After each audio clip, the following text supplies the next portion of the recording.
우리가 마음의 뿌림을 받아 악한 양심으로부터 벗어나고 몸은 맑은 물로 씻음을 받았으니 참 마음과 온전한 믿음으로 하나님께 나아가자. 아멘.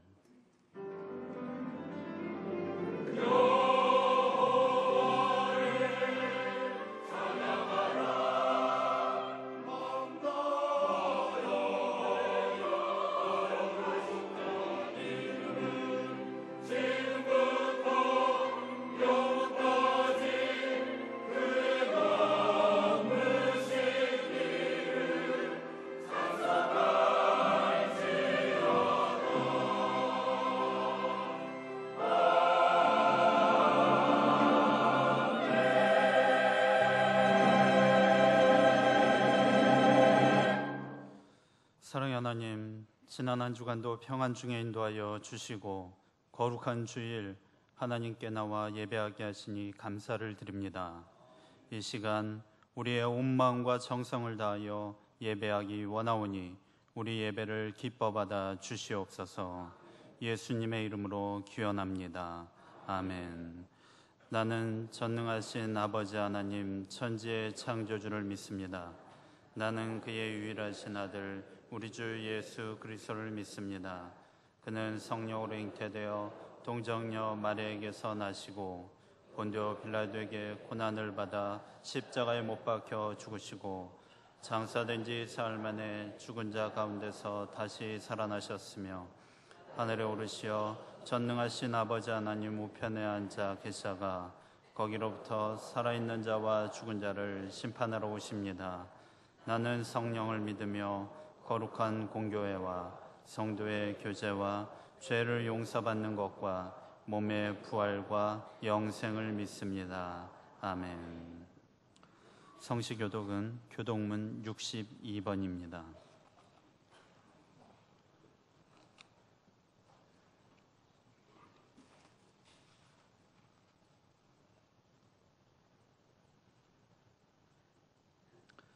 여호와여, 내 기도를 들으시며 내 간구에 귀를 기울이시고 주의 종에게 심판을 행하지 마소서. 원수가 내 영혼을 핍박하며 내 생명을 땅에 엎어서 나로 죽은 지 오랜 자같이 나를 암흑 속에 두었나이다.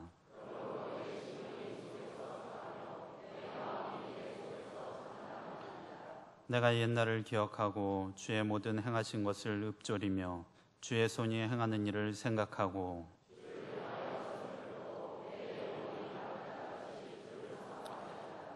여호와여, 속히 내게 응답하소서. 내 영이 피곤하니이다.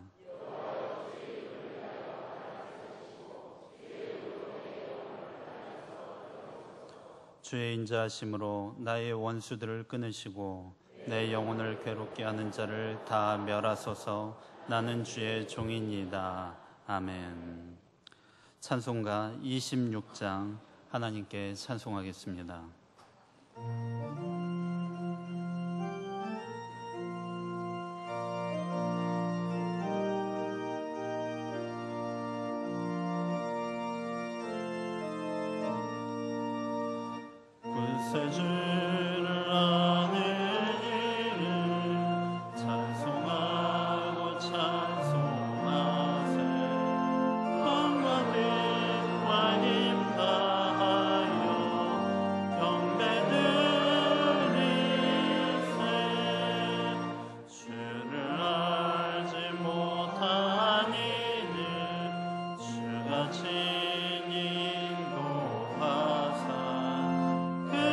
그의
전능하신 아버지 하나님, 여호와를 기뻐하는 자에게 마음의 소원을 이루어 주시는 주님께 찬양과 경배를 드립니다. 하나님을 의지하고 그 뜻대로 살기를 원하는 교우들이 주님의 전에 모여서 예배를 드리게 하심을 감사드립니다. 지난 5월에도 성도들의 가정을 평강으로 지켜주신 에베네셀의 하나님께 감사를 드립니다. 6월 호국 보훈의 날을 맞아 나라와 결의를 위해 목숨을 바치신 순국 선열과 호국 영령들의 고귀한 희생과 헌신을 되새기며 그 숭고한 뜻을 추모합니다. 국민 모두가 안보의 중요성을 깨닫고 조국을 위해 충성을 다하고 하나님께서 지켜주시기를 위하여 기도하게 하옵소서. 주님께서는 우리를 택하시고 자녀 삼아 주셨지만 때로는 하나님 나라와 의를 구하지 않고 주님의 말씀대로 실천하지 못함을 고백하오니 용서하여 주옵소서. 회개하는 심령마다 회복의 시간이 되게 하시고 보혈의 피로 깨끗하게 씻기워 주옵소서. 빌라델비아 교회의 성도들처럼 작은 능력을 가지고서도 하나님의 말씀을 지키며 주님을 잘 섬기어 주님께 칭찬받는 성도가 되게 하옵소서. 물고기가 물 안에 있어야 살 수 있듯이 피조물인 우리도 늘 주님 안에, 교회 안에, 은혜 안에, 성령 안에 있어야 살아갈 수 있음을 고백합니다. 신촌의 양무리들을 푸른 초장과 쉴 만한 물가로 인도하시는 담임 목사님을 영육간의 강건함으로 붙들어 주시고 하늘의 신령한 은사와 말씀의 권능을 더하시어 진리의 말씀만을 증거하실 수 있도록 성령님께서 인도하여 주시옵소서. 하나님께서 기뻐하시는 비전으로 목양을 하실 때 신촌교회가 질적양적으로 새롭게 부흥하는 역사가 이루어질 줄 믿습니다. 퇴폐한 신촌을 기독교 문화로 변화시키고 주님을 모르고 방황하는 젊은이들과 이웃들에게 말씀으로 구원시키는 유대한 목회자로 쓰임받게 하옵소서. 오늘 선포된 말씀을 통하여 성령님의 역사하심으로 감동과 마음의 변화를 받아 순종하고 실천하게 하옵시며 은혜를 사모하는 모든 성도들에게 생수의 강이 넘쳐 흐르게 하옵소서. 원로 목사님과 선교사님, 모든 교육자님들의 건강을 지켜주시고 성령의 충만하심으로 사역이 더욱 빛나게 하시며 가정을 평강으로 인도하여 주옵소서. 가정의 여러 문제로 기도하는 성도들의 간구를 들어주시고 응답받아 기쁨으로 주님을 섬기게 하옵소서. 육체적으로, 정신적으로, 경제적으로 고통을 받고 있는 성도들에게 고통에서 벗어나는 긍휼을 베풀어 주시옵소서.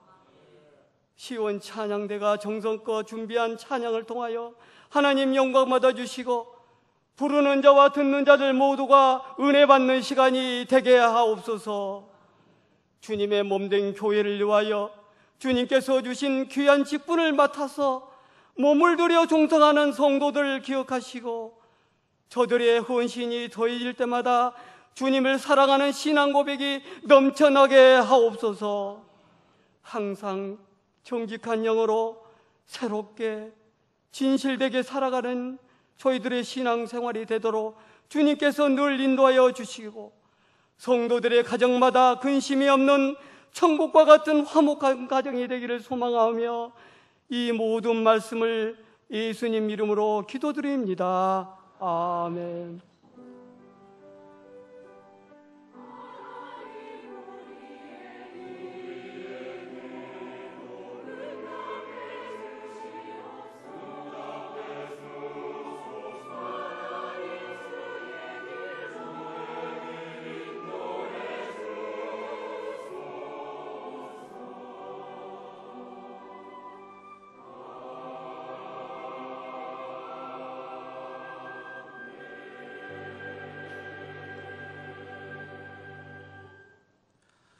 오늘 우리에게 주신 하나님의 말씀은 사무엘상 25장 23절에서 31절의 말씀입니다.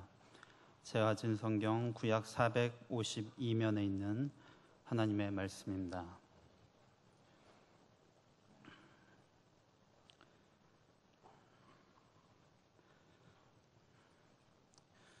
아비가일이 다윗을 보고 급히 나귀에서 내려 다윗 앞에 엎드려 그의 얼굴을 땅에 대니라.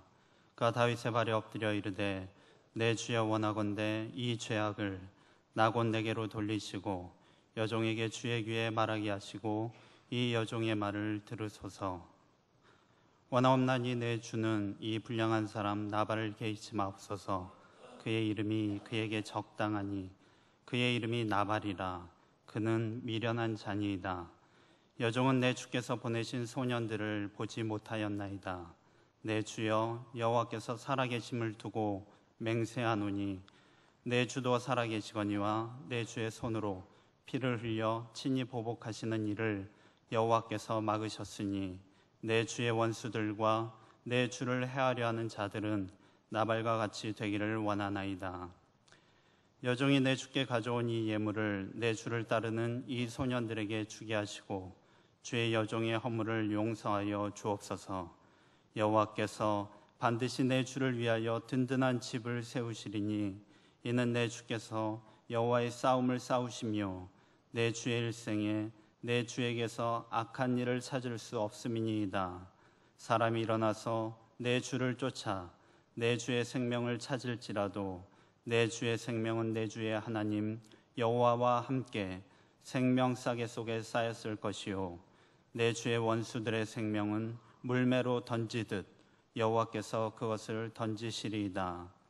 여호와께서 내 주에 대하여 하신 말씀대로 모든 선을 내 주에게 행하사 내 주를 이스라엘의 지도자로 세우실 때 내 주께서 무죄한 피를 흘리셨다든지 내 주께서 친히 보복하셨다든지 함으로 말미암아 슬퍼하실 것도 없고 내 주의 마음에 걸리는 것도 없으시리니 다만 여호와께서 내 주를 후대하실 때 원하건대 내 주의 여종을 생각하소서 하니라. 아멘.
아멘.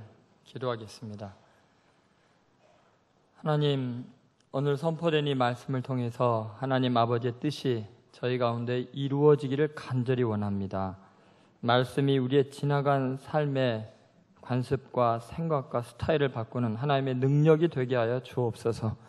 우리를 돌이켜 주옵소서. 주님 닮아가게 하시고 주님이 기뻐하는 위대한 사람으로 다시 제자리를 잡아가도록 은혜 베풀어 주옵소서. 성령님, 말씀을 대하는 저와 듣는 모든 심령을 다스려 주시고 주의 뜻대로 인도하여 주옵소서. 예수님의 이름으로 기도드립니다. 아멘. 할렐루야. 네, 주님을 찬양합니다. 오늘 이 선포된 말씀이 여러분 각 사람에게 꼭 필요한 하나님의 은혜로 다가갈 줄로 믿습니다. 오늘 말씀의 제목은 영웅을 지킨 여인이라는 제목입니다. 동인도 제도의 어느 원주민들은요, 복수할 대상이 이제 생기게 되면은 도저히 분해서 못 참겠다, 반드시 복수하리라 라는 생각이 들면은 장마철이 되기 직전에 그 집 지붕 위에다가 옥수수 열매와 또 쌀 같은 거를 잔뜩 뿌려 놓는답니다. 그럼 복수가 아주 깨끗이 이제 처리되는데, 왜 그러냐면 그 지역에 사는 원숭이들이 그 옥수수 알맹이랑 쌀 알맹이를 빼내서 먹으려고 온 지붕을 다 파헤쳐 놓는 바람에 장마가 돼서 이제 비가 내리게 되면 온 집안에 갑자기 비가 쏟아져 가지고 그 집안의 일을 다 망치게 된다는 거죠. 그래서 이 원숭이를 복수의 원숭이라고 하고 복수의 신으로 이렇게 섬기고 있다고 합니다. 오늘 본문에 보면은 이 복수의 원숭이처럼 남의 원수의 그 어떤 보복하는 일에 도구로 쓰임 받게 되는 인물이 있습니다. 오늘 이 다윗이라는 위대한 인물이 참 불행하게도 이 사탄의 도구로 복수의 원숭이로 전락해서 형편없이 망가진 모습으로 예전에 다윗답지 못하게 품위도 없고 하나님의 나라와 꿈도 잃어버리고 오직 나발과 그에게 속한 모든 가족을 다 몰살시키려고 흥분해 있습니다. 도대체 왜 그랬을까요? 그 이유가 뭘까요? 그 이유는 1절부터 쭉 내용을 보면 그랬습니다. 다윗이 사울 왕에게 쫓겨다니는 아주 금박한 때 이제 유대 광야에서 숨어 있는데, 거기에 나발이라는 엄청난 이제 부자가 있었습니다. 아주 경제적으로 큰 손이었고 정치적인 실세였던 것 같습니다. 그런데 그 광야에서 뭐 양떼가 3,000마리, 뭐 염소떼가 1,000마리 하는 어마어마한 그 농장을 운영하고 있는데, 그 주위에 도적대들이나 이렇게 습격하는 그런 사람들이 있으면 다윗과 그 일행이 쫓겨다니는 그 이제 비류들이라고 성경에 나오는데 그들이 그걸 막아준 거예요. 그리고 이제 양떼 털을 깎는 시기가 왔는데 마치 이제 추수할 때나 마찬가지죠. 그러면 3,000마리 막 이렇게 된 양들의 털을 깎으려면 얼마나 많은 손이 동원되겠습니까? 그래서 마을 사람들이 다 사면 양털을 깎으면, 양털을 깎을 때는 이제 큰 잔치가 마을 전체에 벌어진 겁니다. 그래서 그 동네 거지들도 다 먹을 것을 주고 나눠주는데, 다윗과 그 일행이 뭐 광야에서 먹을 게 없고 너무나 힘든데 이 축제 기간이 되니까 부를 줄 아는데 부르지를 않은 거예요. 초대를 안 한 거예요. 그러니까 소년 도우명을 보내서 떡과 좀 먹을 걸 좀 주라, 우리가 이렇게 보호해 줬으니까 그랬는데, 나발이 다윗을 아주 그냥 저주하고 무례하게 대한 거예요. 다윗에 보낸 사람들에게. 그것 때문에 다윗이 너무 상처를 받아가지고 내가 당장 이 400명의 이 그 군사들, 동료들을 이끌고 가서 나발에게 속한 모든 사람을 다 몰살시키겠다, 남자들을 다 죽이겠다고 해서 지금 다윗이 흥분해갖고 가고 있습니다. 만약에 다윗이 그때 그런 일을 저질렀다면 다윗은 이스라엘의 왕이 되지 못했을까요? 이스라엘 사람들에게 그 뭐 조직 폭력배처럼 낙인 찍혔을 것입니다. 그런데 사람이 감정이 폭발해서 증오심으로 가득해서 얼굴이 붉어져고 말을 타고 혈기가 등등해서 가고 있는데, 아비가일이라는 나발의 부인이 굉장히 지혜롭고 영성 있는 여인이 다윗의 걸음을 멈추게 하고 나귀에서 내려서 절하면서 그의 마음을 완전히 돌이켜서 다윗을 정상적인 궤도로, 원숭이가 될 뻔한 사람을 다시 존귀한 하나님의 사람으로 바꿔놓습니다. 여러분, 이 시대가 지금요, 사람들이 정상적인 삶의 궤도를 이탈해서 사는 경우가 너무 많습니다. 왜냐하면 이 정서적인 충격과 분함과 억울함이 잔뜩 쌓여가지고 이 처리가 안 돼요. 그래서 능력 있고 실력 있는 사람이 그 순간적인 감정 때문에 인생을 망치는 경우가 많습니다. 분노에 사로잡혀 살아가고. 한국과 미국의 그 증오 범죄들이 지금 굉장히 많이 늘어나고 있는데 그 범죄 유형들을 이렇게 분석해 본 결과 개인에게 받는 상처뿐만 아니라 이 구조적인 악 속에 있는 헤어날 길이 없는 고통 때문에 막연한 증오심들이 가득해가지고 묻지마 범죄가 많이 일어나고 그 불특정 다수를 향한 그 증오심이 사람들 마음속에 많이 일어나고 있답니다. 그래서 살인을 하거나 폭력을 행하는 사건들이 그 일반적인 사건의 80%를 차지할 정도니까 지금 이 시대에 정말 너무나 많은 사람들이 정상적인 궤도에서 이탈해서 훌륭한 일을 할 수 있는 사람들이 순간적인 감정과 분노 때문에 복수의 원숭이로 지금 전락하는 그런 시대죠. 이럴 때 한 지혜로운 여인 아비가일이라는 여인이 바르게 인도한 것처럼 우리 그리스도인들이 이 역할을 잘 감당해야 될 줄로 믿습니다. 어떻게 이 다윗이라는 신앙의 영웅을 제자리에 돌아오게 했는가? 첫 번째 아주 중요한 것이 있습니다. 그것은 이 상황 인식이 특별히 영적으로 탁월하기 때문에 가능했는데 그것은 이 세상의 힘이 아니라 하나님의 힘을 느끼기 때문에 가능했습니다. 이 세상의 힘이 아니라 뭐를 느껴요? 하나님의 힘을 느끼라 이거죠. 23절부터 25절에 나와 있는 내용입니다. 지금 이 아비가일이요, 놀랍게도 그 시대의 상황을 바라보는 안목이 일반적인 사람들과는 전혀 다른 차원에서 다시 말해 영적인 시각으로 그 시대의 힘의 그 균형을 보고 있는 겁니다. 도대체 무슨 이야기냐? 그 오늘 본문에 나오는 그 아비가일의 남편인 나발은 본문에 뭐 미련한 사람이다 이렇게 평가가 나오잖아요. 불량한 사람이다 그렇게 나오죠. 그런데 여기서 말하는 그 미련한 사람이다라는 말은 영적인 차원에서 생각하지 못하기 때문에 미련하다는 거지, 실제로 우리들이 생각할 때, 세상 사람들이 생각할 때 미련하다라는 개념과는 전혀 다릅니다. 미련하다는 것은 앞뒤 분간 못하고 자기가 행하는 일이 얼마나 큰 실수를 하게 되는지 모르는 거죠. 세상이 돌아가는 걸 이치를 모르는 것 같고. 그런데 실제로 그의 남편인 나발은요 굉장히 똑똑한 사람입니다. 그러니까 여러분, 지금 이 나발이 그렇게 엄청난 거부가 된 것은요 우연히 된 게 아니에요. 여러분, 이게 부유한 사람들, 그런 사람들 보면 이렇게 어리석게 보이는 것 같아도요 굉장히 지혜롭고 똑똑하고 세상에 그 물질의 흐름을 다 빠삭하게 보고 있는 거죠. 어리석한 것 같아도 이미 전체를 쫙 보는 눈이 있어가지고 어디서 돈이 생길지 남들은 못 보는데 다 보는 거예요. 그렇기 때문에 부자가 되는 거지, 아무나 쉽게 부자가 되는 게 아니에요. 함부로 우습게 여기서는 안 돼요. 나발이 진짜 미련한 사람이라면 부자가 됐겠어요? 그렇지 않아요. 자, 얼마나 이 사람이요 정치적인 힘의 구도를 잘 보는지, 정치적으로 얼마나 뛰어난 사람인지를 오늘 본문에 보면 잘 알 수 있습니다. 얼마나 탁월한가? 한번 이 흐름을 보면요, 1절에 보니까 사무엘이라는 사람이 죽어요. 근데 그 사무엘은 어떤 사람이냐면 킹메이커예요. 왕을 만드는 사람이에요. 사울을 왕으로 세운 사람이고 다윗도 나중에 왕으로 기름 부어 세우는 사람이에요. 이렇게 이제 다윗이 이제 왕이 될 걸 알고 미리 이제 기름을 부은 사람이에요. 근데 이 사무엘이 다윗의 후원자인데 죽어요. 그것은 뭘 의미하냐면 다윗에게 가장 중요한 종교적이고 영적이고 그러면서 정치적인 실제적인 힘이 되고 후원자가 될 수 있는 사무엘이 죽었다는 것은 지금 사울 왕이 다윗을 정적으로 생각하고 다윗을 죽이기로 작정하고 추격하고 있는 상황에서 다윗은 정치적인 생명이 끝났다는 것을 의미하거든요. 그러니까 다윗에게는 기댈 게 없어요. 그런 상황에서 사울 왕이 다윗을 잡아 죽이려고 쫓아다니고 있는 상황이에요. 그럴 땐 나발이 다윗에게서 보낸 사람들이 와가지고 떡 좀 달라 그랬을 때 떡을 줄 리가 없습니다. 그리고 굉장히 심각한 이야기를 하는 거죠.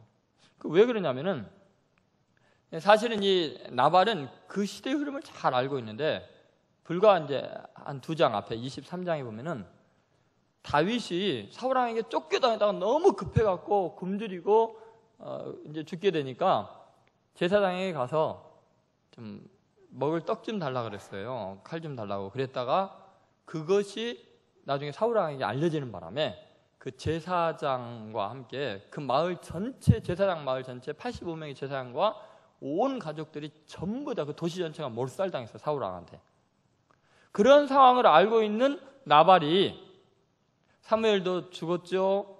사울 왕은 지금 막 기세가 등등하죠. 이런데 다윗을 도와주겠냐고요. 그럴 리가 없습니다. 그래서 이제 그 상황 속에서 나발이 다윗의 심부름꾼들에게 하는 말이 있습니다. 자, 10절 한번 보시죠. 10절 같이 읽어보겠습니다. 나발이 다윗의 사환들에게 대답하여 이르되 다윗은 누구며 이새의 아들은 누구냐? 요즘에 각기 주인에게서 억지로 떠나는 종이 많도다 그랬습니다. 여러분, 지금 나발이 다윗이 누군지 몰라서 안 도와주는 거예요? 다윗은 누구며 이새의 아들은 누구냐? 이새의 아들인지 다 아네 뭐. 다 알고 있는 거예요. 누구냐 이 말은 뭐냐? 그런 쓸데없는 인간 이런 거예요. 걔가 뭔데? 나한테 왜 떡을 달라 그래? 이런 거죠.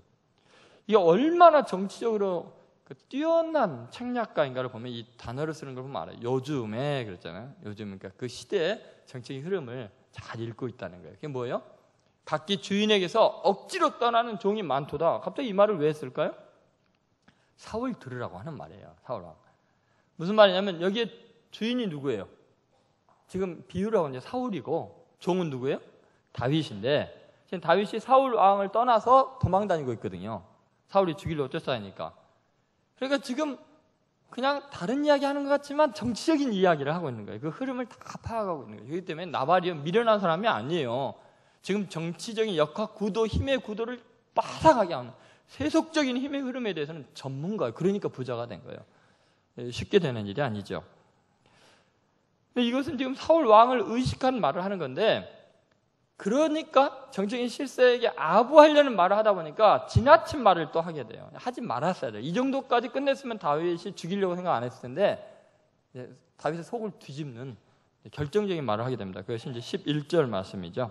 한번 같이 읽어보겠습니다. 내가 어찌 내 떡과 물과 내 양털 깎는 자를 위하여 잡은 고기를 가져다가 어디서 왔는지도 알지 못하는 자들에게 주겠느냐 한지라. 여러분 어디서 왔는지 몰라요? 다윗이 보낸 것도 알잖아요. 그죠? 무슨 말이냐면 다윗을 빚고 와서 하는 말이에요. 그러니까 지금 사울 왕이 정적으로 생각하는 다윗 그리고 사무엘이 기름을 부었다고 하는데 왕을 세우려고 한다는데 도대체 그 인간이 어떤 인간인가 이미 조사가 끝난 상태예요. 그래서 어느 줄에 섰지 이제 대선이 되면 어느 후보 밑에 섰냐에 따라서 완전히 5년이 달라지잖아요. 그 사람 정치인들의 운명이. 여러분 과거 역대 정권들 보세요. 정권이 바뀔 때마다 그 갑자기 뜨는 부류가 있고 갑자기 또 엄청난 고난을 당한 사람들이 있잖아요. 지금도 계속 그러고 있는데도 불구하고 그 분위기 파악을 잘 못해요. 그래서 결국은 그 5년 기간 동안에 그 허세를 부리다가 나중에 어려움을 겪게 되는 거 계속 반복이 되죠. 여러분 여기 보면은 이런 말을 하는 거예요. 지금 지나친 말을 하고 있는데 다윗에 대해서 이런 말하는 거예요. 근본을 알지 못하는 자다라는 거예요. 근데 이것은 다윗에게는요 아킬레스건입니다. 치명적인 거. 왜 그러냐면 그러니까 이 나발이 다윗에 대해서 분석이 다 끝난 상태예요. 사무엘이 이새의 집에 와서 다윗 아버지에게 이새에게 네 아들들 데리고 와라. 이제 여호와의 택한 자가 누구인가 보려고 한다 했을 때 엘리압을 비롯해서 7명의 아들을 다 보여줬어요. 근데 하나님이 택한 자가 하나도 없으니까 사무엘이 뭐라 그래요? 얘네들 말고 아들이 없냐? 근데 여러분 생각해 보세요. 지금 다윗이 있는데 양을 치러 멀리 보냈어요. 여러분 선지자가 하나님이 택한 사람을 지금 뽑으러 왔는데 종을 보내면 되지 아들을 왜 보내겠어요? 무슨 말이냐면 감추고 싶은 아들이에요. 이게 뭔가 실수를 한 거예요. 그래서 드라마에서 많이 나오는 이상한 배다른 아들이. 그러니까 이게 이제 문제가 심각하니까 이게 숨겨놨는데 하나님이 그 7명 중에서 택할 줄 알았는데 안 택하니까 계속해서 추궁을 하니까 할 수 없이 데리고 온 거예요. 이 소문이 쫙 퍼진 거예요. 그러니까 나발이 근본을 알지 못하는 놈한테 내가 왜 떡을 주냐 이렇게 말하는 거예요. 그러니까 아주 치명적인 약점을 건드리는 거예요. 여러분 싸워도요 건드리지 말아야 될 부분이 있어요. 상대편에 결정적인 건드리면 그 사람 목숨 걸고 달려듭니다. 그럴 필요는 없어요. 그것까지는 말하지 않았어야 되는데 이걸 말한 이유가 뭐예요? 사울에게 아부하기 위해서요. 권력의 힘을 지금 알기 때문에 그 큰 힘에 잘 보이려고 이 짓을 하다가 이제 죽게 된 거죠 지금. 여러분 미련한 사람이라는 게 뭐냐? 바로 이런 거예요. 지금 세상적으로 너무 잘 알기 때문에 똑똑하기 때문에 미련한 거예요. 왜요? 영적인 힘, 하나님의 힘을 못 보니까. 세상이 눈에 뻔히 보이니까 미련해지는 거예요. 왜냐하면 교만해지기 때문에. 교만하면 하나님이 안 보이는 거거든요. 무례하게 행하게 돼요. 그죠? 나발이 교만하니까, 너무 똑똑하니까 다윗에게 무례해진 거예요. 하나님의 힘을 못 본 거죠. 어떻게 못 봤느냐? 여러분 생각해 보십시오. 세상적인 기반은 지금 다윗은 다 무너지고 없어요. 그러나 누가 후원하고 있어요 지금? 누가 택한 사람이에요? 하나님의 사람 아닙니까? 하나님이 기름 부은 사람 아닙니까? 아무리 어려도, 아무리 세상 권력에 쫓겨다니고 있어도 그 사람은 뭐가 될 거예요 장차? 하나님이 왕으로 세우면 왕이 되는 거예요. 역사를 이끌어갈 인물이에요. 그러면 어떻게 그의 지금의 형편으로, 그의 경제적인 수준으로, 정치적인 기반으로 그 사람 판단합니까? 하나님이 택했으면 그것을 볼 수 있는 눈이 있어야 되는데, 영적인 안목이 없이 세상적인 지혜로 행하는 게 미련한 사람이에요. 이 세속적인 힘만 의지하는 거죠. 그래서 이 무례하고 교만한 자를 이름하여 망령된 자를 하나니 이는 넘치는 교만으로 행합니다. 이 망령된다는 게 하나님 앞에서 심히 불경스럽게 행하는 거죠. 왜요? 이 무례하니 사람한테 교만으로 행하기 때문에 이런 일이 있는 거죠. 잠언 21장 24절 말씀이죠. 그런데 놀랍게 아비가일은 전혀 다릅니다. 그 부인은 남편을 닮아갈 것 같은데 전혀 남편하고 다르게 영적인 안목이 뛰어난 지혜로운 여인이었습니다. 결국은 이 남편이 안 준다는 걸 알고 다윗이 화가 나서 죽이러 온다는 걸 알고는 떡과 포도주와 음식을 잔뜩 급하게 장만해가지고 다윗이 온다는 길로 막 달려가는 거예요. 그래가지고 다윗을 후대하게 됩니다. 나중에 이것을 남편이 알면 어떻게 되겠어요? 사울 왕이 알면 제사장도 떡 줬다고 다 죽이는 판인데, 이 여인 같은 존재는 뭐 그 당시에 남자의 부속품에 불과하고 물건에 불과할 정도였는데 죽임 당할 거를 각오를 한 건데, 이것은 뭐냐면 하나님의 힘을 정치적인 실세인 사울 왕의 힘보다도 더 우위에 두고 있는 거죠. 하나님의 뜻이 이루어지는 거지. 사울 왕을 높이기도 하고 낮추기도 하는 것은 하나님이신데 내가 하나님께 잘 보여야지. 하나님의 힘을, 역사의 흐름 속에 있는 하나님의 능력을 의식하고 있는 거죠. 그래서 신앙의 양심을 따라 다윗을 존귀하게 대한 것입니다. 성경의 위대한 인물들 다 그렇습니다. 라합도 그렇죠. 그 다음에 모세가 태어났을 때 애굽의 산파들인 시브람나 이런 사람들도, 부하 이런 사람도 마찬가지입니다. 아비가일의 눈에는 이제 하나님의 섭리를 보는 놀라운 안목이 있었습니다. 그래서 근본도 없는 사람이라고 무시했던 사울 왕 앞에 이제 곧 죽임을 당할 것 같은 초라한 그 다윗을 지극히 존귀한 사람처럼 대해줍니다. 여러분 이게 지금 어떤 형국인가 한번 생각을 해보세요. 어느 정도까지 다윗을 높이는가? 자, 23절에서 24절에 보면 이 귀부인이 어떤 행동을 하는가 나와 있습니다. 같이 읽겠습니다. 아비가일이 다윗을 보고 급히 나귀에서 내려 다윗 앞에 엎드려 그의 얼굴을 땅에 대니라. 그가 다윗의 발에 엎드려 이르되 내 주의 원하건대 이 죄악을 나 곧 내게로 돌리시고 여종에게 주의 귀에 말하게 하시고 이 여종의 말을 들으소서. 여러분 이 말을 잘 보세요. 그럼 지금 아비가일이 다윗을 보고 급히 나귀에서 내려서 얼굴을 어디다 댔어요? 땅바닥에다 댔어요. 땅에다 대고 하는 말이 뭐라 그래요? 지금 내 주여 그럽니다. 지금요 들판에서 헤매고 있는 도망자이고 거지예요. 지금 떡 달라고 동냥하러 왔었잖아요. 그러다 면박을 받았던 사람 아니에요. 근데 귀부인이 지금 납작 엎드려서 최고로 아름답고 지혜로운 여인이 그 천한 다윗 앞에 절을 하면서 주여라고 말하는 거예요. 그리고 자신을 뭐라고 표현해요?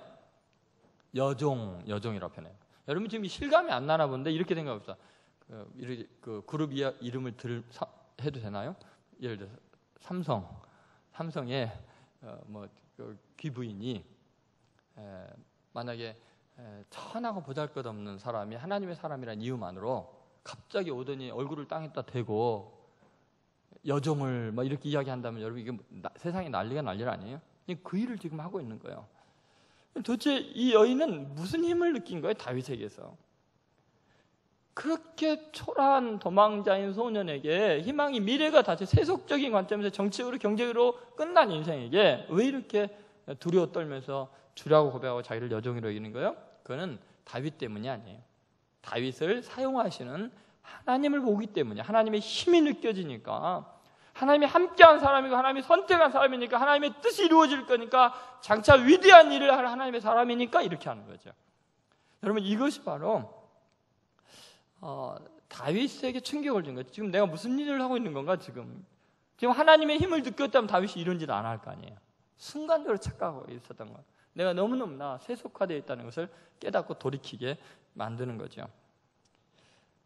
여러분, 그렇게 이 세상적인 관점에는 하나님의 관점에서 영적으로 모든 힘을 보는 그 탁월성은요, 이 아비가일 같은 경우는 남편을 보는 눈도 완전히 달랐습니다. 자, 남편을 뭐라고 보는지 25절 한번 같이 읽어보겠습니다. 25절입니다. 시작. 원하옵나니 내 주는 이 불량한 사랑 나발을 계하지 마옵소서. 그의 이름이 그에게 적당하니 그의 이름이 나발이라. 그는 미련한 자니이다. 여종은 내 주께서 보내신 소년들을 보지 못하였나이다. 이 구절 읽을 때마다 제가 불안합니다. 보통 이 여자들이 이런가, 아내들이 이런가, 밖에 나가서 남편을 갖다 불량한 사람이라고 여러분 지금 앞에서는 안 그러지만 아내들이요, 자녀들끼리 만나면 별소리 다 하는 것 같아요. 그 다음에 나중에 뭐라 그래? 미련한 사람이다, 미련한 사람이다. 여러분 참 가슴 아파요. 우리들은 열심히 뼈 빠지게 돈 벌어다가 가정 살리는데 미련하다 그러고 불량하다 그러고, 여러분 참 남자들 불쌍합니다. 여자들은 좀 참아주시면 감사하겠습니다. 근데 여러분 생각해 보세요. 아비가일이 이 말을 지금 다윗에게 할 때 지금 바람이 났나요? 왜 이럴까요? 어떻게 자기 남편을 갖다 불량하다고 하고 미련하다고 말합니까? 이유가 뭘까요? 그것은 정말 객관적으로 정확하게 보기 때문에 그래요. 내 남편이라고 해서, 내가 아내라고 해서 무조건 편드는 게 아니라는 거예요. 정확하게 본 거예요. 자, 왜 그런가? 만약 아비가일만 그런 말을 했다면 이것은 분명히 속셈이 이상한 건데 남들도 그렇게 평가를 하고 있거든요. 자, 예를 들어서 17절 보시면 그 종들이 아비가일에게 급하게 다윗이 죽이러 온다는 걸 알고서 보고하는 말입니다. 같이 읽겠습니다. 그런즉 이제 당신은 어떻게 할지를 알아 생각하시지니 이는 다윗이 우리 주인과 주인의 온 집을 해하기로 결정하였음이니이다. 주인은 불량한 사람이라 더불어 말할 수 없나이다 하는지라. 무슨 말이에요? 종들이 보기에도 이 나발은 너무나 불량해가지고 더불어 말할 수 없다는 거예요. 고집이 너무 세고 지만 똑똑한 줄 알아가지고 대화가 안 되니까 더불어 말할 수가 없다는 거예요. 그러니까 지금 종들도 그렇게 인정을 하는 거예요. 그러니까 이 아비가일은 남편이 어떤 남자인지를 알고 있으면서도 남편의 목숨을 그 자리에서 구원하기 위해서 사실을 사실대로 받아들이고 인정하는 거예요. 이게 뭐냐면 자기 개인의 입장에서 보면요, 창피하죠. 자기 얼굴에 침 뱉는 거죠. 그러나 하나님의 시각에서 보면 옳은 말씀이거든요. 그래서 이렇게 고백을 하고 있는 겁니다. 여러분, 하나님의 시각으로 가족관계를 볼 수 있어야 돼요. 여러분의 자식이기 때문에 무조건 옳은 거 아니고, 여러분의 아내고 남편이기 때문에 무조건 편들어서는 안 돼요. 그러면 심각한 문제에 빠집니다. 그래서 함께 망하게 되는 거죠. 여러분, 이 아비가일과 다른 사람이 있다면 아나냐와 삽비라 부부이죠. 아나냐 남편이 미련하게 행하고 하나님 앞에 위선을 부리고 하나님을 속이려고, 성령을 속이려고 할 때 삽비라가 당신 그러면 안 되지. 어떻게 하나님 앞에 거짓말 하려고 그래? 그러다 죽어. 미련한 짓 하지 마. 그랬으면은 둘 다 안 죽었을 텐데. 똑같았어요. 여러분, 한 집안이 살려면은 한 사람이라도 영적인 안목이 있어야 돼요. 그래서 여러분, 아내가 남편한테 반대 의견하면요, 그 남자들은 정신 바짝 차려 들어야 돼요. 여자들은 영성이 좀 뛰어나요. 또 꿈도 보고 뭐 그래요. 남자들이 알지 못하는 면들이 있어요. 여러분, 이런 아비가일은 하나님의 마음 그리고 하나님의 시각으로 이 모든 것을 보고 있기 때문에 자신을 여종으로까지 낮추고 가장 천하고 근본도 모르고 아버지도 대우하지 않았던 다윗을 고결한 하나님의 사람으로 존귀하게 여기는 거예요. 이건 하나님이 살아계심을 확신하기 때문에 이런 고백이 가능한 것입니다. 여러분의 삶의 현장에서 어떤 힘을 느끼십니까? 정치적인 권력과 물질적인 부유함 앞에 비교를 하지 마세요. 정말 우리가 두려워할 것은 하나님을 경외하는 사람이에요. 여러분, 직장에서 정말 여러분이 두려워해야 될 사람이 누구냐는 거예요. 하나님의 뜻대로 하는 사람이에요. 교회에서 여러분 세상적인 힘과 권력과 물질이 있다고 전혀 두려워하지 마세요. 그게 중요한 게 아니고 그 사람이 하나님의 택한 사람인가? 하나님의 뜻을 행하는 사람인가? 그게 중요한 게 아니겠어요. 영적인 것이 결국은 세상의 모든 걸 움직이게 되어 있어요. 아비가일은 그러한 시각을 지금 다윗에게 열어주기 때문에 다윗이 새로운 사람이 될 수 있었던 거죠. 여러분, 그 사도들이 산헤드린 공회 앞에서 이런 말을 했습니다. 사도행전 4장 19절 말씀입니다. 같이 읽겠습니다. 하나님 앞에서 너희 말 듣는 것이 하나님 말씀 듣는 것보다 옳은가 판단하라. 여기 지금 산헤드린 공회가 어떤 데냐면요, 예수님을 십자가에 못 박아 죽도록 판결한대. 그러니까 조금 전에 이 사도들의 스승인 예수님을 십자가에 죽인 그들 앞에서 이들이 뭐라 그래요? 우리가 너희 말 듣는 것이 하나님 말씀 듣는 것보다 더 옳은 거 판단해봐라 했어요. 이 사람들은 무슨 말이에요? 너희들이 사법 또 행정 입법 이 모든 권한을 다 쥐고 있을지라도 니네들 말이 중요한 게 아니라 하나님의 말씀이 중요하지 않냐. 이 영적인 힘을 보고 있는 거죠. 성령 충만해지게 이렇게 바뀐 거죠. 저는 여러분들이 교회에서 봉사하건 직장생활하든 가정에서건 이 하나님의 힘을 느끼기를 바랍니다. 그것이 한 시대를 구원할 수 있는 위대한 영웅을 만들어갈 수 있는 아주 중요한 요소입니다. 꼭 하나님의 그 크신 힘, 그분의 섭리 앞에서 승리하는 여러분 되시기를 주의 이름으로 소원합니다. 두 번째, 중요한 건 뭐냐면 사명의식에 초점을 맞춰서 살아가도록 아비가일이 다시 다윗을 가르칩니다. 그건 뭐냐면 사적인 일이 아니라 하나님의 일에 힘을 써라, 이런 내용입니다. 26절부터 28절에 다윗이 아비가일에게 결정적으로 설득을 당하게 되는 아주 중요한 그 아비가일의 지혜가 나오고 있습니다.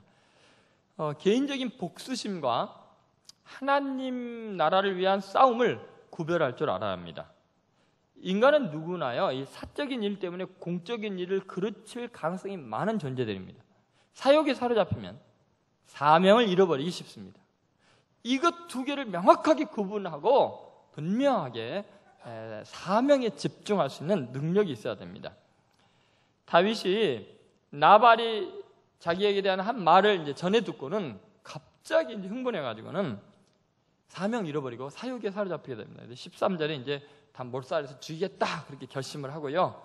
그 다음에 이 결심을 안 바꾸기 위해서 22절에 해서는 안 될 말을 하나님 앞에서 해버리고 맙니다. 자, 22절 같이 읽어보겠습니다. 내가 그에게 속한 모든 남자 가운데 한 사람이라도 아침까지 남겨두면 하나님은 다윗에게 벌을 내리시고 또 내리시기를 원하노라 하였더라. 지금 얼마나 이 감정이 지금 상해 있는지 두 얼굴의 사나이가 지금 되는 거죠. 온 지금 막 혈기가 왕성해져갖고 살기가 등등해갖고 다 죽이겠다. 아침 되기까지는 한 명도 안 남기겠고, 만약 내가 그걸 안 하면 하나님이 나에게 벌을 내리고 또 내리기 원하다. 하나님과 교제하는 사람이 지금 이렇게까지 흥분해 있습니다. 여러분, 왜 이렇게 분노를 했을까요? 자기를 멸시했다고. 그 이유가 뭐냐면 나발의 미련함이 다윗의 야만성을 부추기게 된 거예요. 여러분, 우리 주위에 그 스스로 똑똑하다고 생각하면서 자기 혼자 다 아는 것처럼 생각하면서 고집 피우면서 이 사람을 괴롭히는 사람이 있으면요, 그 미련함, 그 사람의 미련함 때문에 우리 속에 있는 죄의 본성과 폭력성과 이 악함이 발동하기가 쉽습니다. 여러분 살다 보면 꼭 그런 사람 있죠. 나발 같은 인간들. 그럼 둘러보세요. 옆에 있죠, 몇 사람. 여러분 집에도 있죠, 직장에도 있어요. 근데 그 사람의 미련함이 나를 신앙인으로 살지 못하게 하는 거예요. 여러분 다윗이 어떤 사람이에요? 얼마나 믿음이 좋은 사람이고 찬양을 하면서 그 고난 중에도 또 사울 왕이 자기를 잡아 죽이려고 그렇게 쫓아다니는데 사울 왕 간단하게 죽일 수 있는 자리에서 하나님의 기름 부음 정인데 하면서 자기를 절제하고 그리고 오히려 미안해했던 사람 아니에요. 그런데 미련한 사람 만나니까 대책이 없는 거예요. 지 혼자 똑똑하고 무례하고 교만한 사람 앞에서 다윗이 영성이 뭐가 다 쏟아지고 나 다 죽이겠다. 갑자기 살인마로 돌변하게 되는 거죠. 여러분 왜 그럴까요? 지금요 다윗이요 인간적인 죄성은 다 있어요. 근데 하나님 은혜로 성령 충만해서 견디고 있는 거지. 다윗이 뭐 다른 사람은 뭐가 다르겠어요? 살인하고 나중에 간음한 죄인 아니에요. 그러나 하나님의 사람이잖아요. 그런데 이 미련한 사람이 그 다윗을 건드리는 거예요. 그동안 사울 왕한테 그렇게 당하고 있었는데 참고 참았는데 나발이 건드리니까 이제 사울 왕한테 당한 화풀이까지 나발한테 당하고 있는 거예요. 그래서 여러분 사람 잘 보고 건드려야 돼요. 그 사람 믿음 좋고 훌륭한 사람이라고 내가 적당히 건드려도 당하고 있을 거라 생각하면 안 돼. 왜냐하면 그만큼 절제했다는 것은 그만큼 속에 쌓인 게 많을 수도 있어요. 괜히 사울왕한테 쏟을 것까지 나발한테 다 쏟고 있는 거예요. 지금 큰일 났어요. 여러분, 우리 마음속에 다른 사람의 미련함이나 죄악이나 그들의 행포 때문에 내 마음이 무너지면 안 돼요. 그건 그 사람의 문제고 나는 나해야 돼요. 그것이 중요하죠. 그래서 정말 중요한 말씀이 잠언 25장 28절에 나와 있는데 여러분이 꼭 이 말씀 명심하십시오. 같이 읽어보겠습니다. 자기의 마음을 제어하지 아니하는 자는 성읍이 무너지고 성벽이 없는 것 같으니라. 여러분, 전쟁인데 성벽이 무너져버리면 어떻게 해요? 적이 막 들어올 거 아니에요? 너무나 많은 사람들이 감정에 치우쳐서 자기 성벽 자기가 다 무너뜨리고 있는 거예요. 악마가 막 들어오고 사탄이 들어오고. 그래서 이 다윗은요, 지금 나발의 미련함과 사울왕의 사악함이 다 들어와 있는 거예요. 지금 그래서 막 흥분해서 어쩔 줄을 몰라하는 거예요. 성벽이 무너지면 마음을 다스리지 못하면, 절제하지 못하면 이렇게 되는 거죠. 얼마나 옛날에 다윗의 그 훌륭한 면모는 온데간도 없이 사라지고 추해졌는지 우리는 좀 이해할 길이 없습니다. 사탄이 하나님의 일을 방해할 때는 꼭 이런 식으로 사람의 감정을 건드립니다. 신앙적인 경험이요, 순식간에 무너질 수 있습니다. 여러분 스스로 장담하지 마세요. 여러분이 교회 올 때 얼마나 거룩한 모습으로 옵니까? 얼마나 세련된 용어만 씁니까? 근데 부부싸움 할 때는 어때요? 자식이 못된 일 할 때는 어땠어요? 직장에서 지독하게 괴롭히는 사람들 대면할 때는 어땠어요? 생각해 보세요. 우리 속에는 야만성과 죄성이 있어요. 그것을 컨트롤할 수 있어야죠. 리차드 포스터가 이런 말을 했습니다. 한번 같이 읽어보겠습니다. 조급함은 마귀적인 것이 아니라 마귀다 그랬어요. 여러분이 극간으로 마귀적이 됐다 그러는데 그게 아니라 성경은 리차드 포스터는 뭐라 하세요? 네가 마귀다. 다윗이 지금 마귀가 돼 있다는 거죠. 여러분, 교회와 기독교 공동체와 가정이 무너지는 것은 결국은 사탄의 교활한 계략입니다. 화를 돋는 거예요. 미련함으로, 형제자매를 공경하고 모독함으로써 네 죽고 나 죽고 다 죽여. 그러면 다윗이 만약에 이때 나발 가족 다 죽였으면요, 다윗은 그걸로 끝났습니다. 모든 희망이 사라졌어요. 하나님이 사울 왕가를 몰락시킨 것처럼 다윗도 버리고 다른 사람 택했을 거예요. 아비가일 때문에 여기에서 벗어나게 되죠. 다윗을 복수하라고 이 땅에 보냈습니까? 하나님께서? 사울의 손에서 지켜준 이유가 다윗아, 네 괴롭히는 나발 같은 녀석들 네가 처리해라. 그러니까 내가 너 살려준다. 그러셨겠냐고요. 다윗아, 너가 나발의 떡을 먹고 살아라. 그러기 위해서 보내줬나요고요. 왜 떡 못 얻어먹어서 사람 죽이려고 하냐고요. 가만히 보면 우리들이 그렇게 오랜 생활 동안 광야에서 방황하면서 하나님의 은혜 가운데 살아놓고 결국은 자기 감정 상하게 하는 사람 해친이라고 인생 다 보냅니다. 복수심에 불타가지고 그 사람 생각하고 그 사람에 대해서 연구하고 어떻게 그 사람 괴롭힐까 하고 맨날 그 사람 이야기하면서 귀한 시간을 다 낭비합니다. 하나님의 일을 잘 하다가도 사람이요, 이 무례한 대우를 받으면 에이 모르겠다고 다 뒤집어놔요. 그래서 여러분, 교회들 보면 교회가 쪼개진 이유는 간단합니다. 그 중에 한두 장로님 마음 상하면요, 교회 다 두 쪽 납니다. 근데 그 장로님은 교회를 세운 사람이요, 뭐 교회를 위해서 헌신한 사람이요. 그런데 대우 안 해줬다고 결국은 다 뒤집어 놓죠. 근데 이거는 교회 문제만이 아니고요, 우리나라 사람들은 특히 그런 상황에 맞습니다. 직장에서도 그렇고 가정에서도 그렇습니다. 여러분 생각해 보십시오. 정말 여러분이 이 땅에 태어난 이유가 복수하기 위해서 태어났냐는 거예요. 그거 아니잖아요. 하나님의 일을 하기 위한 인생이에요. 내 일을 하는 게 아니에요. 그렇기 때문에 어떠한 대우를 받느냐가 중요한 게 아니에요. 그건 그 사람의 문제고 나는 내 할 일 하면 되는 거예요. 하나님의 일에 집중하는 거죠. 아비가일이 탁월한 점은 이 하나님의 역사의 흐름을 읽고 있으면서 그녀는 담대하게 하나님이 살아계시지 않냐라는 이야기를 합니다. 살아계신데 너가 왜 그런 짓 하냐? 26절을 보세요. 자, 26절 말씀 같이 읽겠습니다. 내 주여 여호와께서 살아계심을 두고 맹세하노니 내 주도 살아계시거니와 내 주의 손으로 피를 흘려 친히 보복하시는 일을 여호와께서 막으셨으니 내 주의 원수들과 내 주를 해하려 하는 자들은 나발과 같이 되기를 원하나이다. 지금 이렇게 하나님의 살아계심을 두고 맹세합니다. 이게 무슨 말이에요? 다윗, 하나님이 살아계신데 네가 그럴 필요가 있냐니, 네가 친히 복수할 필요가 있느냐, 이런 이야기를 하는 거죠. 지금 다윗이 하나님의 살아계심을 망가하고 자기가 지금 하나님 일을 하려고 하는 거예요. 큰 실수를 하고 있는 거죠. 그래서 다윗에게 사적인 이 감정을 막고 이 공적인 하나님의 위대한 사명으로 마음을 돌이키는 놀라운 이야기를 이제 하고 있습니다. 28절에 있는 말씀인데 같이 한번 읽어보겠습니다. 주의 여정의 허물을 용서하여 주옵소서. 여호와께서 반드시 내 주를 위하여 든든한 집을 세우시리니 이는 내 주께서 여호와의 싸움을 싸우시며 내 주의 일생에 내 주에게서 악한 일을 찾을 수 없음이니이다. 여러분, 그녀가 하는 말을 지금 잘 보면요, 다윗 당신을 하나님께서 그동안 기억하셔서 당신의 집안을 일으켜 세우고 반드시 축복하는 이유가 뭐냐면 그동안 당신이 하나님의 싸움을 싸웠기 때문이다. 다윗은요, 자기를 어떻게 대했냐에 따라서 자기 변명하거나 자기를 위해서 싸우지 않았어요.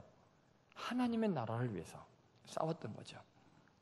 예를 들어서 골리앗을 만났을 때 다윗은요, 자기 일이 아니었어요. 왜냐하면 자기는 소년으로서 아빠 심부름 간 어린 아이잖아요. 그리고 골리앗과 싸워야 될 사람 누구예요? 군대 병사들이잖아요. 왕이잖아요. 사울 왕이잖아요. 그런데 그들이 다 뒷짐지고 있을 때 하나님의 싸움을 싸우는 거예요. 내일이라면 나는 조용히 떡만 전해주고 살에서 숨어서 가서 흉보면 돼요. 다 벌벌 떨고 있더라 이러면서. 근데 그게 아니고 하나님의 싸움을 하니까 목숨을 걸고 그 자리에 나왔던 거예요. 하나님이 다윗을 귀하게 여긴 것은 다윗이 자기의 생명을 돌보지 않냐고 자기 입장을 보는 게 아니라 하나님의 일을 위해서 하나님을 위한 전투를 했기 때문이죠. 여러분, 다윗의 위대함이 거기였는데 지금 이 나발 문제에 대해서는 다윗이요, 왜 그런 짓을 하냐는 거예요. 왜 치졸한 싸움을 하려고 하냐는 거예요. 누굴 위해 사람을 죽이냐는 거예요. 하나님의 싸움이냐, 그게 지금 아주 중요한 이야기라는 거죠. 여러분, 가만히 생각해보세요. 여러분의 삶에서 만약 부부싸움 한다면 뭐 때문에 그렇게 화를 내는 거예요? 뭐 때문에 이기려고 애쓰는 거예요? 그게 하나님의 일입니까? 아니에요. 이 자존심, 자기 싸움 아니에요. 자기 싸움. 여러분, 직장에서도 마찬가지예요. 거룩한 하나님의 나라와 그 일을 위해서 헌신해야죠. 여러분, 나중에 다윗이요, 이걸 깨닫고는요, 엄청나게 성숙하게 됩니다.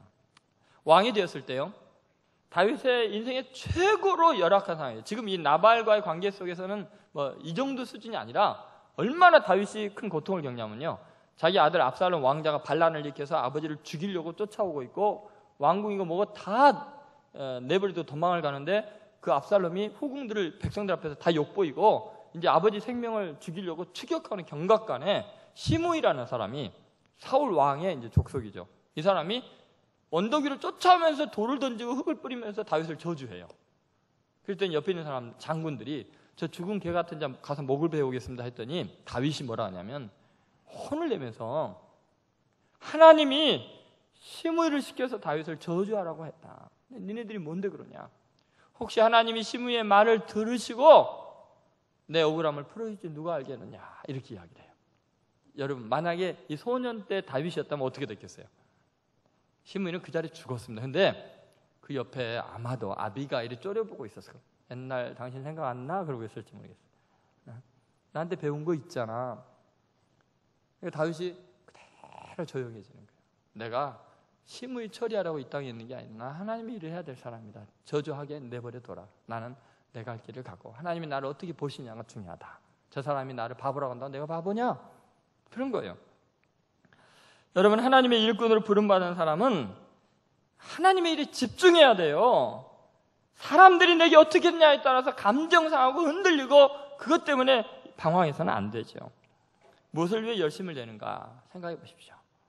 아비가일은 영웅을 제자리로 돌려놓은 거예요. 당신은 하나님의 사람, 하나님의 일을 해야 될 사람. 여러분도 꼭 마음을 추스리시고 다시 한번 하나님의 일에 집중하는 귀한 성도들 되시기를 주의 이름으로 소원합니다. 세 번째, 이제 중요한 게 뭐냐면 복수에 대한 처리예요. 그럼 나는 하나님이라면 나를 저렇게 괴롭히는 저 사람에 대한 복수는 어떻게 하냐 이거예요. 그것은 하나님의 할 일이라는 거예요. 하나님의 할 일과 내가 할 일을 분별할 수 있는 지혜가 있어야 됩니다. 그래서 29절부터 31절에 나오는데요.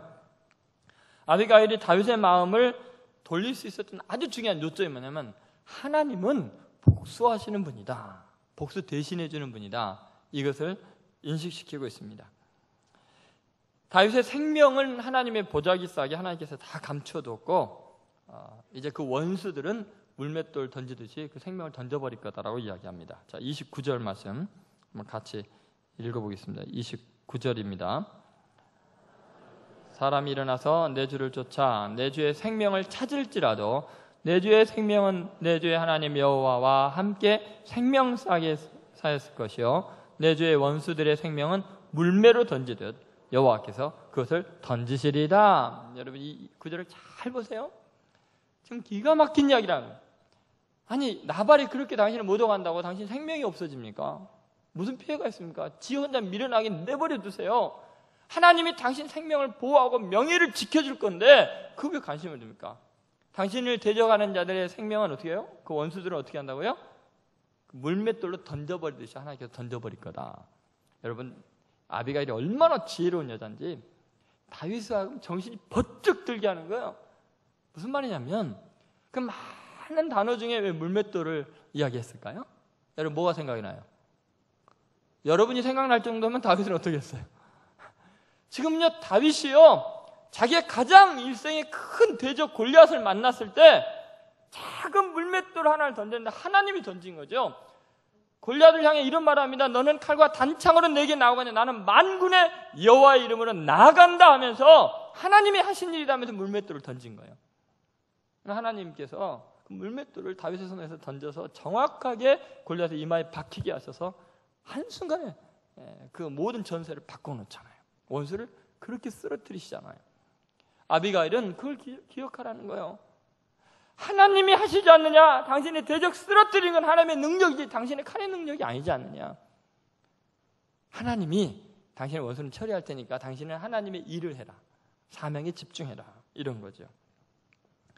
여러분 우리가 잊지 않아야 될 것이 있다면 하나님이 반드시 나를 위해 원한을 갚아주시는데 영광스러운 미래를 하나님이 계획하고 계시기 때문에 지금 쓸데없는 원수를 처리하느라고 미래 후회될 일을 하지 말라는 거예요.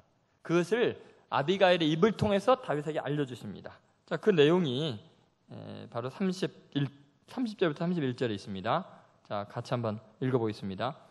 여호와께서 내 주에 대하여 하신 말씀대로 모든 선을 내 주에게 행하사 내 주를 이스라엘의 지도자로 세우실 때 내 주께서 무죄한 피를 흘리셨다든지 내 주께서 친히 보복하셨다든지 함으로 말미암아 슬퍼하실 것도 없고 내 주의 마음에 걸리는 것도 없으시리니 다만 여호와께서 내 주를 후대하실 때 원하건대 내 주의 여정을 생각하옵소서 하니라. 지금 이 여자는요 얼마나 지혜롭냐면 하나님께서 당신을 영화롭게 하고 위대하게 할 미래를 바라보면 지금 그런 짓 하면 안 됩니다. 나중에 후회할 일을 친히 원수를 갚았다, 손에 피를 묻혔다, 죄 없는 사람 떠감는다고 죽였으니 그거 뭐가 되겠어요? 여러분 명예훼손했다고 다 죽입니까? 그 집안을? 그러면 다윗은 영영 조폭이 되는 거예요. 다윗의 무리들은 완전히 그 사회에 정말 비류들이 되는 거예요. 이때 이걸 미리 알려준 거예요. 당신은 얼마나 영화롭게 하나님께 쓰일 사람인데 나중에 후회될 일 하면 안 되지요. 안 되죠. 그렇게 이야기하는 거예요. 하나님께서 당신을 이스라엘의 지도자로 세우실 때를 생각하면서 지금 이런 것은 넘어가세요. 넘어가세요. 그렇게 이야기하는 거죠. 여러분 이것이 다윗에게는 너무너무나 충격적인 이야기입니다. 자기가 지금 너무나 감정이 복받치고 지금 흥분하다 보니까 미래를 포기해버리는 거예요. 그냥 생각도 안 하는 거예요. 여러분 그러죠? 너무 막 분하면 에이 모르겠다 하고서 미래를 망칠 짓을 하고야 말잖아요. 안 해야 될 말을 하고 그러잖아요. 근데 그것을 깨닫게 해주는 거죠. 여러분 프란시스 베이컨이 이런 말을 했습니다. 복수를 꿈꾸는 사람은 자신의 상처를 아물지 못하게 한다. 나중에 이 상처가 골마 터지게 돼 있어요. 복수를 꿈꾸면 많은 세균이 들어가게 됩니다. 여러분 다윗에게 이 아비가일의 충격 얼마나 유효하고 중요했는지요. 나중에 사울 왕, 자기의 최대 정적이죠. 원수가 죽은 다음에 그 사울 왕의 죽음을 즐거워하지 않고 오히려 더 큰 미래를 바라봐요. 뭐냐면 사울 왕에게 열 지파가 붙어 있거든요. 다른 추행자들. 그러니까 사울 왕이 죽었다고 고소하다고 좋아하면 안 돼요. 그때 그 원수를 어떻게 해야 하냐면은 오히려 사울왕을 위해서 애가를 지어가지고 온 국민에게 슬프게 노래를 부르고 사울에 대한 추모식을 국가적으로 거행하게 만든 거예요. 근데 다윗을 따르는 부족은 2부족밖에 없었거든요. 그런데 그 지혜를 아비가일에게 배운 거예요. 그러니까 온 백성의 마음이 다윗에게로 다 돌아오게 되고 다윗을 우리가 오해했노라고 완전히 변화되게 됩니다. 미래를 바라보고 오늘의 원수를 대하는 게 달라진 거죠. 여러분, 정말 위대한 사람은 자기가 지금 해야 될 일 때문에 미래가 망가지는 어리석은 짓에 빠지지 않습니다. 소클의 악사 힘이라는 캄보디아의 킬링필드를 경험하고 살아남은 사람이 있습니다. 이 사람 이야기가 리더스 다이제스트에 실렸는데요. 정말 큰 고통을 겪었던 사람입니다. 이 사람의 내용은 이렇습니다. 검은색 제복을 입고 그다음에 붉은색 스카프를 맨 소년병들이 구덩이를 깊게 파놓고 쭈르륵 자기 가족들을 다 무릎을 꿇쳐놨어요. 그리고 그 옆에 물론 이제 친구들도 있고. 근데 한 사람이 이제 아버지를 죽이려고 하는데 아버지가 마지막 죽기 전에 자기를 이렇게 돌아보고서 슬픈 표정으로 보고 있는데 뭐 사정없이 아버지의 이마를 곡괭이로 내리쳐서 피투성에다 해서 쓰러뜨려서 떨어뜨립니다. 아버지는 엄청난 소름 끼치는 비명을 지르면서 굴러 떨어지면서 숨을 거두게 되죠. 마우라고 불리는 사람이 이제 이 사람의 뒤에 와서 이 사람도 똑같이 내리쳐서 아버지 시체 위로 굴러 떨어지게 하고 남동생들과 누나까지 그렇게 처참하게 죽입니다. 다 죽이고 시체들이 계속 굴러 떨어져서 자기 위에 피투성이처럼 쓰러져 있고 그들이 이제 나머지 확인 사살까지 다 토막을 내면서 갔어요. 5분 후에 사람이 깨어났더니 뭐 가족들이 처참하게 죽임을 당한 거예요. 너무너무 서럽고 너무너무 분하고 너무너무나 원한에 사무쳐서 기력이 다 할 때까지 거기서 통곡을 하면서 웁니다. 울면서 가족의 시신 앞에서 3가지 결심을 합니다. 내가 살아있는 동안에 반드시 저 마오 저 녀석과 저 일당 소년병 저 녀석들을 갈기갈기 찢어서 죽이고 말겠다. 만약에 그것이 성취되지 않는다면 나는 승려가 되어버리겠다. 만약 그것도 안 되면 나는 영원히 조국을 버리고 캄보디아를 떠나버리겠다. 결심을 했습니다. 그런데 뭐 죽일 수 있는 아무런 힘도 없는 거예요. 복수할 수 있는 길이 없어요. 결국은 1984년 중반에 타이 국경을 넘어서 이제 탈출하게 되고 그 다음에 이리저리 거쳐서 1989년에 토론토에 도착하게 됩니다. 그리고 월드 비전 사람들에게 이제 돌봄을 받게 되는데 이 불교권의 사람들은 그런 큰 재난이 있을 때 굉장히 죄책감도 동시에 많이 느낍니다. 이게 뭐냐면 업보 때랍니다. 나의 업보가 있어서. 그런데 월드 비전에서 섬기는 사람들은 하나님의 사랑으로 돌보면서 긍휼히 여기고 과거의 죄 때문이라고 이야기를 하지 않는 거예요. 그러니까 엄청난 사랑으로 은혜를 베풀으니까 하나님을 만나게 됩니다. 거기서. 그랬는데 머릿속에는요 자기의 감옥을 따로 만들고 그 다음에 그때 자기 가족을 살해했던 사람들을 한 명 한 명 감옥 속에 다 집어넣는 거예요. 머릿속에. 그리고는 매일같이 계속해서 상상을 합니다. 그놈들을 도륙하는 도끼로 머리를 찢고 토막을 내고 두들겨 패는 것을 상상하면서 15년 동안 증오심을 갑니다. 언젠가 가서 다 죽여버리겠다. 예수를 믿는데 이 지경까지 증오심이 불타 있었습니다. 드디어 어느 날 캄보디아로 돌아가게 됩니다. 그걸 도착해서 제일 먼저 자기 가족을 살해한 마오를 만납니다. 3시간 동안 마오와 이야기를 하다가 갑자기 그를 와라 껴안습니다. 그리고 이렇게 말합니다. 나는 하나님의 은총으로 당신을 용서할 수 있습니다. 그 말을 해놓고 자기도 통곡을 하면서 울고 마오도 웁니다. 그 순간 그동안 15년이 넘게 그 쌓였던 증오심과 분노와 무거운 짐이 순간적으로 벗겨지면서 하늘을 날 듯이 자유로워지고 모든 육체와 마음의 질병이 치유되는 놀라운 감격을 경험하게 됩니다. 마오는 죽여 마땅한 대상이지만 하나님 나라 입장에서 보면 용서받아야 될 대상이에요. 하나님 보기엔 구원받아야 될 대상이에요. 분명히 복수의 원숭이처럼 사탄의 도구로 쓰임받을 수 있었던 사람이지만 그는 그 길을 선택하지 않고 하나님의 사명, 예수님이 이 땅에 오셔서 우리의 죄를 위해서 희생의 제물이 되시고 우리를 용서해 주시고, 너희가 사람의 죄를 용서하면 그 용서가 그대로 이루어질 거라는 주의 말씀대로 놀라운 하나님의 일을 하는 사람으로 바뀌게 됩니다. 예수 그리스도께서 십자가에 매달려서 억울한 죽임을 당하실 때 자기를 배신하고 떠나간 베드로, 많은 제자들, 자기를 향해 침을 뱉고 따구를 때리고 니나 십자가에서 내려오라 하고 십자가에 못 박아 죽였던 그 흉악한 군병들, 그들을 향해서 주님이 하신 말씀은 뭐냐면 복수의 원숭이가 되지 않으셨어요.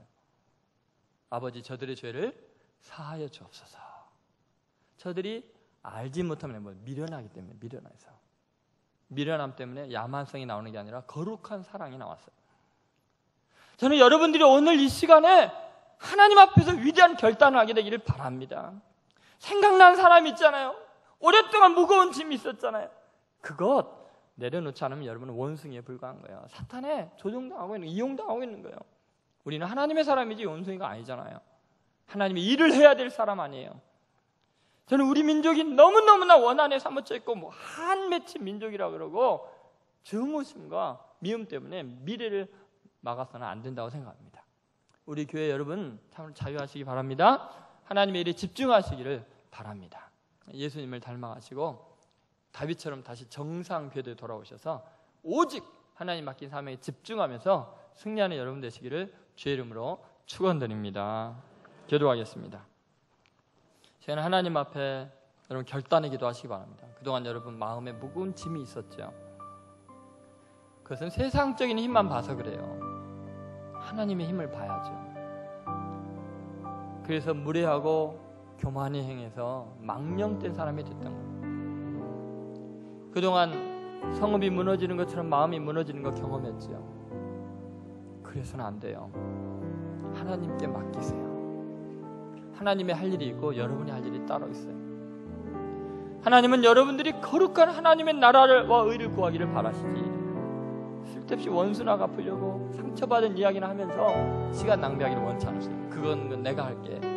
너는 거룩한 일에 남은 생에 헌신해라. 여러분을 초청하고 계십니다. 주님, 내 마음에 무거운 짐, 바로 그 사람처럼 15년 이상 증오했던 그 사람들 다 내려놓기를 원하고 자유해지기를 원하고, 이제는 하나님 나라와 의를 구하며 용서와 사랑의 사도로 쓰임받게 되기 원합니다. 사랑하는 가족에게 상처받았던 거, 직장의 동료에게, 친구에게, 교회에서 받았던 상처 자유케 해주십시오. 주님 일에 몰두하게 해주십시오. 같이 한번 통성으로 기도하겠습니다. 하나님 아버지, 오늘 주신 이 말씀을 생각하면서 오늘 귀한 성도들의 마음에 자유함을 원합니다. 주님을 찬양하기를 원합니다. 행복해지기를 원합니다. 주님 말씀하여 주시옵소서. 하나님, 용서할 수 있는 용기를 주시옵소서. 하나님의 힘을 바라볼 수 있는 지혜를 주시옵소서. 아버지 하나님, 도와주시고 은혜 베풀어 주시기를 원합니다.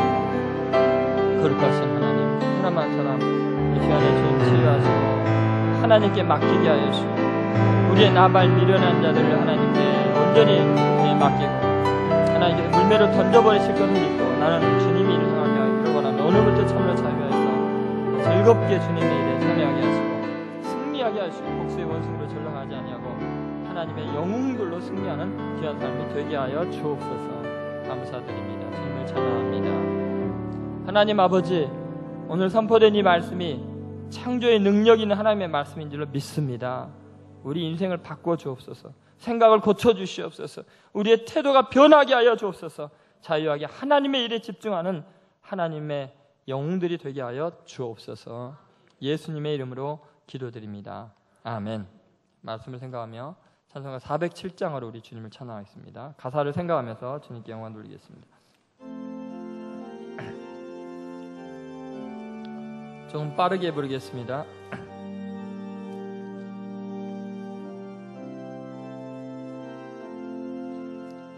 그주와 함께 나 죽었으니 구주와 함께 나 살았도다.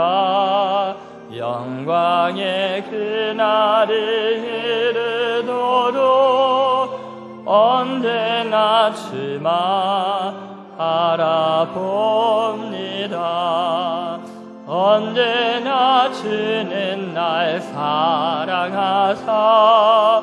언제나 새 생명 주시나니 영광의 그날에 이르도록 언제나 주만 바라봅니다. 마음속에 시험을 받을 때와 무거운 근심이 있을 때에 주께서 그때도 같이 하사 언제나 나를 도와주시네. 아멘. 언제나 주는 날 사랑하사 언제나 새 생명 주시나니 영광의 그날에 이르도록 언제나 주만 바라봅니다. 뼈 아픈 눈물을 흘릴 때와 쓰라린 마음으로 한식할 때 주께서 그때도 같이 하사 언제나 나를 생각하시네. 아멘. 언제나 주는 날 사랑하사 언제나 새 생명 주시나니 영광의 그날에 이르도록 언제나 주만 바라봅니다. 내 몸의 약함을 아시는 주 못 고칠 질병이 아주 없네. 괴로운 날이나 기쁠 때나 언제나 나와 함께 계시네.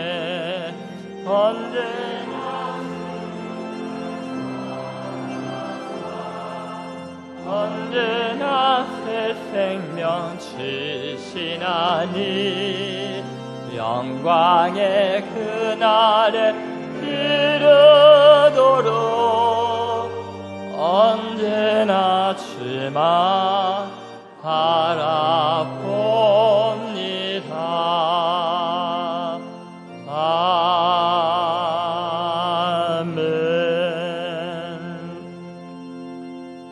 하나님 아버지, 오늘도 귀한 주의 날에 한석봉 귀한 형제님, 또 이현정 귀한 자매님이 주의 전에 왔습니다.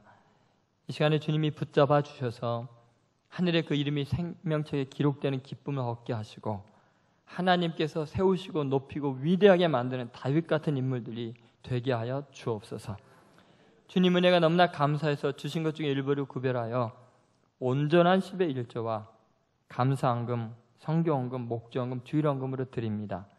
드린 손길마다 주님 복의 복을 더하셔서 하나님 나라와 영광을 위해서 더 위대하게 쓰임받게 하시고 마음에 상처받은 거나 어려운 것들은 하나님께 맡겨버리고 오직 거룩한 하나님의 나라를 위하여 온전하게 쓰임받게 부족함이 없도록 물질의 복도 내려 주옵소서.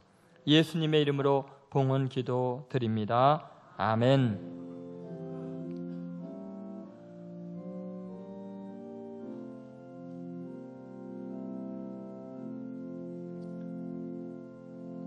네, 전교인 새벽 기도에 잠깐 전교인 수련회 잠깐 광고 보시겠습니다.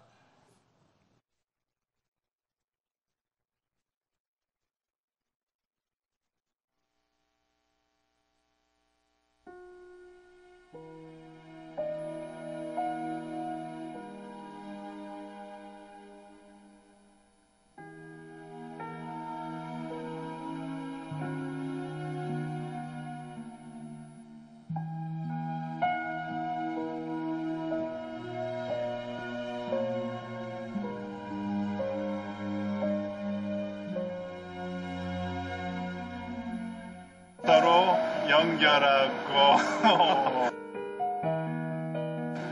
서로 돌보며 서로 사랑하는 우리는 사랑의 띠로 하나가 되었습니다. 가족 같은 공동체, 사랑의 공동체, 전도인 수련회로 오세요. 와.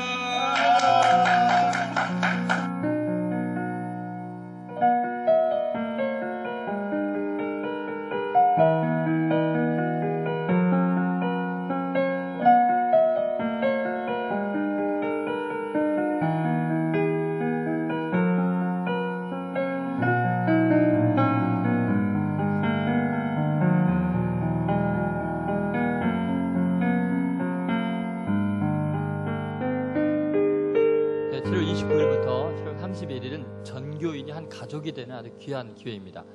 여름 휴가 절로 가세요. 절로 가는 게 아니라 성령사라는 게 아니라 저 멋있는 그 수양관으로 가시면 좋겠고요. 휴가 일정을 따로 꼭 빼놓으시기 바랍니다.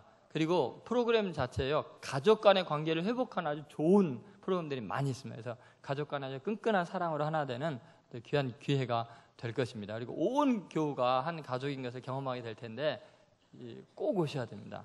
여러분 꼭 함께하는 귀한 정규 수련회가 되기를 바랍니다.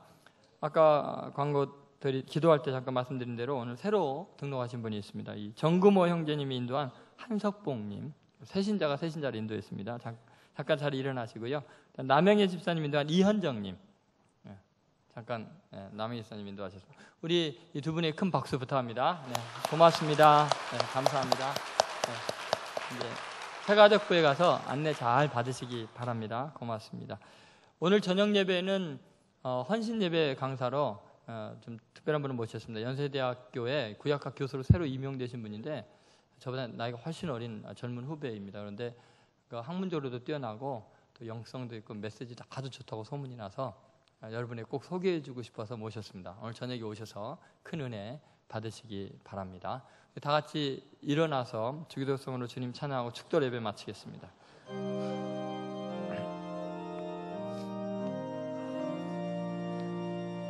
하늘에 계신 아버지 이름 거룩하사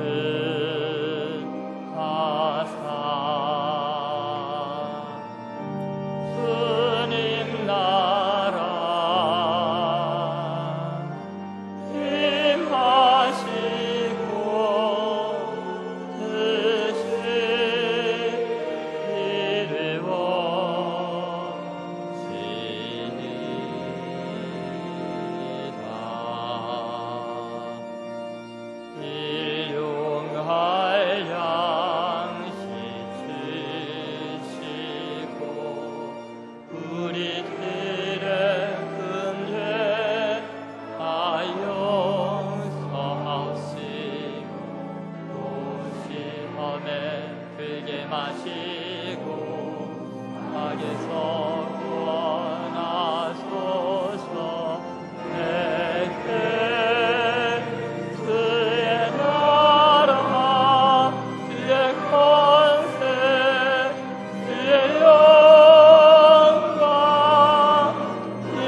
원수들을 위하여 대신 십자가에서 살과 피를 내어주신 예수 그리스도의 은혜와 귀한 독생자를 희생하며 우리에게 사랑을 확증해 주시는 하나님 아버지의 극진하신 사랑과 우리 마음을 돌이키시는 성령의 감동하심이 남은 생애 동안 하나님의 나라를 바라보며 하나님의 힘을 느끼며 주님의 동역자로 남은 생에 고결한 신앙의 영으로 살겠노라고 결단하는 하나님의 아들, 딸들 머리 위에 저들의 가정과 사업과 교회와 이민족 위에 지금으로부터 영원히 함께 하시기를 간절히 축원하옵나이다. 아멘.